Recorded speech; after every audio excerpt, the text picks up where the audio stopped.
Hello दोस्तों, आज हम एक्सप्लेन करने वाले हैं हिसाब बराबर मूवी। यह एक मजेदार सोशल ड्रामा फिल्म है जो एक आम आदमी के बैंक अकाउंट में मामूली गड़बड़ी से शुरू होती है। फिर पता चलता है ये तो करोड़ों का स्कैम है। इस फिल्म की कहानी कहीं ना कहीं हमारी लाइफ से रिलेट करती है। तो इंतजार किस बात का, चलिए शुरू करते हैं। राधे मोहन एक ईमानदार टीसी है। उसकी पत्नी उसे छोड़कर चली गई है। अब वो अपने बेटे मनु के साथ खुशी खुशी रह रहा है। राधे मोहन एक ठेले से संतरे उठाकर ट्रेन में चढ़ जाता है और उन्हें बांटने लगता है। तभी वहाँ पूनम नाम की लड़की लेने से मना कर देती है और कहती है, मैं चोरी के संतरे नहीं लेती। फिर राधे मोहन बताता है, 20 रुपए के 2 संतरे थे, मैंने 100 रुपए दिए। संतरे वाली के पास छुट्टे नहीं थे, इतने में ट्रेन चलने लगी, इसलिए मैं 80 रुपए के 8 संतरे लेकर ट्रेन में चढ़ गया। मैंने चोरी नहीं की है। वो सीए बनना चाहता था, लेकिन उसके पापा के मरने के बाद नौकरी मिल गई। वो बच्चों को भी अकाउंटेंट फ्री में पढ़ाता है। एक दिन राधे मोहन को अपने बैंक अकाउंट में कुछ गड़बड़ी मिलती है। अगले दिन वो बैंक जाता है, जहां उसे कुक्कू नाम का आदमी क्रेडिट कार्ड बेचने लगता है, लेकिन वो लेने से मना कर देता है। इसके बाद वो क्लर्क को बताता है, मेरे अकाउंट से 27 रुपए 50 पैसे मिसिंग है। क्लर्क उससे कंप्लेन लेने के बाद उसे 3-4 दिन बाद आने के लिए कहता है। अगले दिन पूनम टीसी को देखकर सोचने लगती है। पूनम को बहुत साल पहले राधे मोहन का रिश्ता आया था, लेकिन राधे मोहन का मानना था लड़की की मैथ वीक है, वो हिसाब नहीं रख पाएगी, इसलिए उसने शादी करने से इनकार कर दिया था। पैसेंजर का उस टीसी के साथ टिकट को लेकर झगड़ा होने लगता है। तभी वहाँ राधे मोहन आ जाता है और उस पैसेंजर को समझाने लगता है। टीसी उस पैसेंजर को अपने साथ ले जाता है। उसके जाने के बाद राधे मोहन को एक फाइल मिलती है। ये फाइल उसी पैसेंजर की थी जो वहाँ भूल गया था। वो उस फाइल को अपने घर ले जाता है और उसमें रखे पेपर को देखकर उनका हिसाब लगाने लगता है। अगले दिन राधे मोहन फिर से बैंक जाकर अपने पैसों का हिसाब लेने लगता है। तभी एक आदमी उससे कहता है, आप ये रुपए मुझसे ले लो, मगर मेरा टाइम वेस्ट मत करो। राधे मोहन गुस्से में कहता है, मैं अपने पैसे का हिसाब मांग रहा हूँ, आपको ये टाइम वेस्ट लगता है?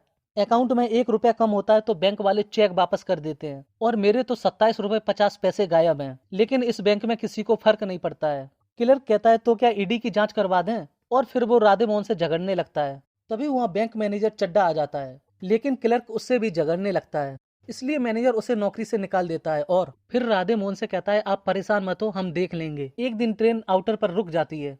राधे मोहन को लगता है किसी ने चेन पुलिंग की है, इसलिए वो बाहर जाकर देखने लगता है। तभी उसे बहुत से लोगों के साथ पूनम भी उतरती हुई दिखती है। वो उससे कहता है, ट्रेन में चढ़ जाइए वरना ट्रेन चलने लगेगी। थोड़ी देर में उन दोनों की ट्रेन छूट जाती है। राधे मोहन उससे 100 रुपए मांगते हुए कहता है, मेरा पर्स और फोन दोनों ट्रेन में छूट गए हैं। वो उसे 100 रुपए दे देती है। राधे मोहन उसको ऑनलाइन रुपए वापस करने के बहाने उसका फोन नंबर मांग लेता है। इस तरह उन लोगों में बातें होने लगती हैं और देखते ही देखते मुलाकातों का सिलसिला शुरू हो जाता है।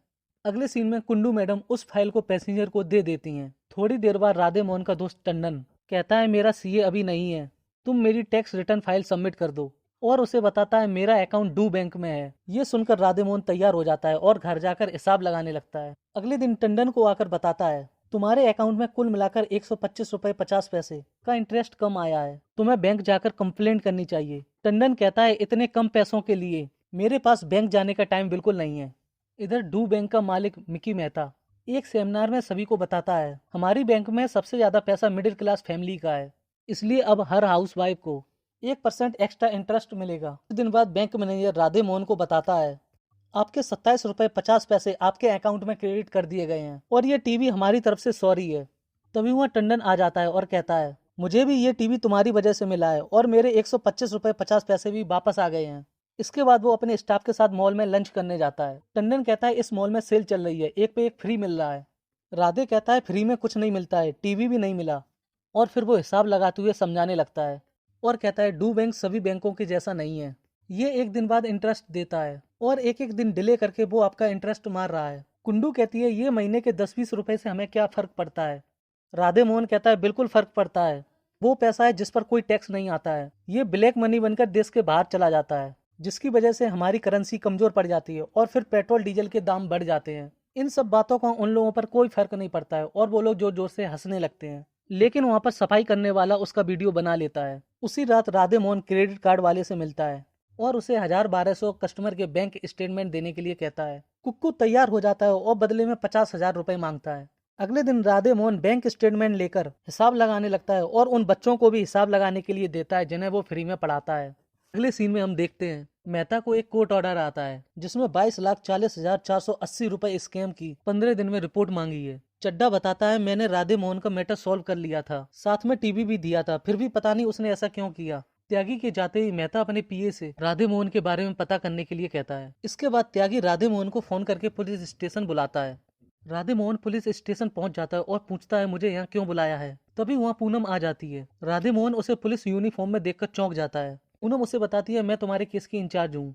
इंस्पेक्टर कहता है हमारे कुछ सवाल हैं, लिस्ट बहुत लंबी है, आप परसों आ जाइए। राधे मोहन कहता है उस दिन तो मेरी ड्यूटी है, मैं नहीं आ सकता। पूनम उससे कहती है केस आपने किया है तो रास्ता भी आपको ढूंढना पड़ेगा। इसके बाद राधे मोहन वहाँ से चला जाता है। इधर मेहता कुक्कू को उठवाकर पिटवाने लगता है। तभी वहाँ दयाल आ जाता है। दयाल एक मंत्री है जो मेहता के साथ 2 नंबर का धंधा करता है और मेहता उसे बताता है इसी ने बैंक स्टेटमेंट बेचे हैं उस टीसी को। दयाल कहता है इन्हें रोकिए, अगर ये मर गया तो इंक्वायरी पर असर पड़ेगा और वैसे भी आपका एक एम्प्लॉय गायब हो गया है, ये न्यूज मीडिया में फैल गई है। अगले दिन पूनम राधे मोहन से पूछती है ये बैंक स्टेटमेंट आपको कहाँ से मिले। राधे मोहन कहता है मैं नहीं बता सकता। पूनम कहती है कल तक आप सोचकर बताइए कि आपको स्टेटमेंट कहाँ से मिले। राधे मोहन वहाँ से जाने लगता है। तभी चड्डा आ जाता है और वो पूनम से कहता है ये रहे बैंक के असली स्टेटमेंट। रात कुक्कू राधे से कहता है अपना और अपने बेटे का ख्याल रखना। अगले दिन मोना राधे मोहन को फोन करके बताती है मैं मनु के स्कूल के बाहर खड़ी हूँ, मनु मिल नहीं रहा है।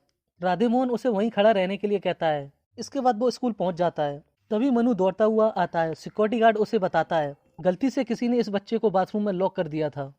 अगले दिन पूनम राधे मोहन को बताती है आपके दिए गए स्टेटमेंट बैंक के स्टेटमेंट से मैच नहीं करते। राधे मोहन कहता है इसका मतलब बैंक ने स्टेटमेंट मैनेज करके आपको दिए हैं। हो सकता है मेरे बैंक स्टेटमेंट फर्जी हों, पर जिन लोगों के अकाउंट में गड़बड़ी है उनके पास स्टेटमेंट है। फिर राधे मोहन पूनम को फाइल देते हुए कहता है मैं उन लोगों के फोन नंबर हैं, इनको फोन करके उनका स्टेटमेंट मंगवाइए और फिर चेक कीजिए। राधे मोहन टंडन से भी उसका बैंक स्टेटमेंट पुलिस स्टेशन में चेक करने के लिए कहता है, लेकिन टंडन उससे कहता है मैं अपना काम करूं या फिर पुलिस स्टेशन के चक्कर काटूं, मुझे कहीं नहीं जाना। इधर वो लोग फोन करने में लग जाते हैं। इंस्पेक्टर पूनम को बताता है कोई बिजी है तो कोई फोन नहीं उठा रहा है, कोई आना ही नहीं चाहता है। तभी वहाँ कुछ लोग अपनी बैंक स्टेटमेंट लेकर आ जाते हैं। इसके बाद पूनम अपने सीनियर को इन्वेस्टिगेशन की फाइल दे देती है। इस सीन कोर्ट में शिफ्ट होता है। जज साहब राधे मोहन को बताते हैं इस रिपोर्ट के अनुसार करीब 30 अकाउंट होल्डर को बुलाकर पूछताछ की गई, पर बैंक में तो कोई गड़बड़ी नहीं निकली। राधे मोहन कहता है ऐसे कैसे हो सकता है। जज साहब फिर से कहते हैं आपके लगाए गए झूठे चार्ज की वजह से पब्लिक में पैनिक फैल सकता है, दोबारा कोई ऐसा ना करे, इसलिए आपको 1 दिन के लिए जेल में भेजा जाता है। तभी बाहर हम पुलिस वैन में मेहता को देखते हैं। मेहता उससे कहता है ये सब तुम जिन लोगों के लिए कर रहे हो जाकर उनसे पूछो कोई उनमें से एक भी तुम्हारी जगह 1 मिनट के लिए भी जेल में जाएगा। अब 1 दिन जाकर जेल में आराम करो, तब कहीं जाकर तुम्हारा दिमाग ठीक होगा। पूनम उसे जाते हुए देख लेती है। इसके बाद वो अपने सीनियर को मिलकर उन्हें बताती है राधे मोहन के इल्जाम बिल्कुल सही थे। डू बैंक 22,40,480 रुपए का स्कैम कर रही है। ये सिर्फ 150 अकाउंट की जानकारी है, अगर पूरे बैंक की जांच की जाए तो। सीनियर कहता है तो क्या होगा उससे, एक और बैंक बंद हो जाएगी बस, और उसे वहां से भगा देता है। अगले दिन एक आदमी पानी की बोतल खरीदता है। बोतल की प्राइस 15 रुपए होती है, लेकिन दुकानदार उसे 20 रुपए में बेचता है। इसी 5 रुपए के चक्कर में उन दोनों के बीच में झगड़ा होने लगता है और धक्का लगने से वो ट्रेन के आगे आ जाता है। ये वही लड़का होता है जिसे राधे मोहन पढ़ाता था। ये देखकर राधे मोहन रोने लगता है और वो आरबीआई को स्कैम की डिटेल मेल कर देता है। अगले दिन आरबीआई की ऑफिसर रंगनाथन मेहता को फोन करके बताती है तुम्हारी बैंक के खिलाफ एक कंप्लेंट आई है। राधे मोहन ने 150 अकाउंट होल्डर की डिटेल मेल की है। उसका कहना है बैंक अकाउंट में कुछ गड़बड़ है, आप उन 150 अकाउंट का डेटा वेरीफाइड करके मुझे मेल कर दीजिए। इसके बाद मेहता दयाल से मिलने चला जाता है। दयाल उससे कहता है क्या कर लेगी वो रंगनाथन, मैं कोर्ट से ऑर्डर भिजवा देता हूँ। उसके बाद रंगनाथन को रिजाइन करना पड़ेगा। अगले दिन म्यूनिसिपालिटी वाले राधे मोहन का घर तोड़ने लगते हैं और उसको बताते हैं आपका घर नक्शे के हिसाब से नहीं बना है, हमने आपको कई बार नोटिस भेजा लेकिन आपने जवाब ही नहीं दिया। राधे मोहन कहता है मुझे कोई नोटिस नहीं मिला। तभी ऑफिसर उसे नोटिस देते हुए कहता है कौन है ये मोना, उसी ने इस पर सिग्नेचर किए हैं। उसी रात राधे मोहन मोना को वो नोटिस दिखाते हुए पूछता है आपने मुझे इस नोटिस के बारे में पहले क्यों नहीं बताया। मोना बताती है कल रात ही तो मुझे ये मिला है। राधे मोहन बताता है ये तो 2 महीने पुराना है। मोना फिर बताती है कल रात पुलिस वाले आए थे, 14 लाख रुपए देकर मुझसे बैक डेट में साइन करवा लिए। अगले दिन सेंट्रल विजिलेंस कमीशन से एक आदमी आता है और वो राधे मोहन को बताता है तुम पर 17 रुपए गबन करने का इल्जाम है। राधे मोहन कहता है जरूर कोई गलती हुई है, मैंने हमेशा एक एक पैसे का हिसाब दिया है। वो राधे मोहन को स्टेटमेंट देते हुए कहता है जब तक आप ये साबित नहीं कर देते कि आपने 17 रुपए की चोरी नहीं की है तब तक आपको सस्पेंड किया जाता है। उसी रात मिकी मेहता राधे से मिलने आता है और उससे कहता है मैं अपने कस्टमर को दूसरी बैंक से 1% ज्यादा इंटरेस्ट देता हूँ, अगर लोगों के 1-2 दिन का इंटरेस्ट उड़ाकर मैंने कुछ करोड़ रुपए कमा लिए तो क्या हो गया। राधे मोहन कहता है लोगों के चोरी किए हुए पैसे वापस कर दीजिए। इसके बाद राधे मोहन उसे पीटने लगता है। तभी वहाँ एक आदमी आकर रोकने लगता है। ये वही सफाई कर्मचारी है जो उस दिन मॉल में राधे मोहन का वीडियो बना रहा था। शोर सुनकर वहाँ बहुत सारे लोग आ जाते हैं। उन लोगों को देखकर मिकी मेहता वहाँ से चला जाता है। इसके बाद वो आदमी राधे मोहन को बताता है, मैंने आपका वीडियो अपने बेटे को दिखाया। उस आदमी का लड़का राधे मोहन से कहता है, हमारा अकाउंट भी उसी बैंक में है, मैंने पता किया तो उसमें गड़बड़ निकली, फिर अगले दिन जाकर हमने अकाउंट को बंद करवा दिया। फिर सभी लोग चिल्लाने लगते हैं, हमारा अकाउंट भी उसी बैंक में है। अगले दिन सभी लोग बैंक अकाउंट बंद करवाने पहुंच जाते हैं। ये बात मेहता को भी न्यूज से पता चल जाती है। इधर होम मिनिस्टर रंगनाथन को फोन करके पूछते हैं, ये सब क्या चल रहा है, जल्दी से एक्शन लीजिए। रंगनाथन बताती है, पब्लिक का एक भी पैसा बाहर नहीं जाएगा। अगले सीन में मेहता दयाल से कहता है, दयाल एक मंत्री है जो मेहता के साथ 2 नंबर का धंधा करता है। ये सब राधे मोहन का किया हुआ है, उसी ने लोगों को उकसाया है। पूनम भी न्यूज में बताती है, ये मेरी ओरिजिनल रिपोर्ट है जो मेरे सीनियर्स ने दबा दी थी। दयाल मेहता से कहता है, अब तो रंगनाथन कोर्ट से ऑर्डर लेकर ही आएगी, फिर तुम्हें जेल में जाना पड़ेगा। मेहता कहता है, तुम मुझे बचा लो, इसके बदले में 1500 करोड़ रुपए तुम्हें दूंगा। अगले दिन राधे मोहन को पूछताछ के लिए बुलाया जाता है। वो हिसाब देते हुए बताता है, ये एक राउंड ऑफ फॉर्मूला है, जैसे 4121 रुपए 50 पैसे को 4122 रुपए कर दिया जाता है, कुल मिलाकर मेरा हिसाब बराबर है। तभी क्लर्क बताती है, इनका हिसाब हमारे अकाउंट से मैच हो गया है, ये बिल्कुल सही है। राधे मोहन कहता है, हजारों करोड़ों रुपए का स्कैम सामने ना आए, इसलिए 17 रुपए के स्कैम में आप लोगों को उलझा दिया गया था। अगले दिन मेहता बचे हुए रुपए लेकर इंडिया छोड़कर जाने लगता है, लेकिन वो पकड़ा जाता है। वो अपने बैग में रुपयों की जगह कीचड़ देखकर चौंक जाता है। ये बैग उन्हीं सफाई कर्मचारियों ने बदले थे जिनका अकाउंट उसकी बैंक में था। इसके बाद वो लोग रुपए लेकर एक जगह पहुंच जाते हैं। तभी वहाँ राधे मोहन भी आ जाता है। पूनम पूछती है, इतना सारा पैसा पब्लिक तक कैसे पहुंचाओगे। थोड़ी देर बाद रंगनाथन आ जाती हैं और पैसा लेकर चली जाती हैं। इधर दयाल और मेहता को भी जेल हो जाती है और ये फिल्म यहीं खत्म हो जाती है। आपको ये मूवी कैसी लगी कमेंट बॉक्स में जरूर बताएं। तब तक के लिए वीडियो को लाइक करें और आने वाली नई नई मूवी वेब सीरीज को देखने के लिए हमारे चैनल को सब्सक्राइब करना बिल्कुल ना भूलें।